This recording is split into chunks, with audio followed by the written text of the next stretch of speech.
दोस्तों, आज हम अपने न्यू ट्रैक्टर की डिलीवरी लेने शोरूम जाएंगे और फिर हम अपनी बुलेट उठाकर शोरूम की तरफ निकल जाते हैं। शोरूम पहुंचकर पता चलता है कि अपना ट्रैक्टर स्वराज रेडी है और फाइनली अपना ट्रैक्टर स्वराज हमने एजेंसी से बाहर निकाल लिया।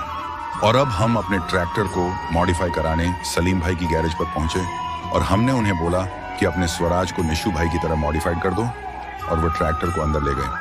मॉडिफाइड होने से पहले निशु भाई के फैन सब्सक्राइब करो, और फाइनली 2 घंटे के बाद मॉडिफाइड हो गया।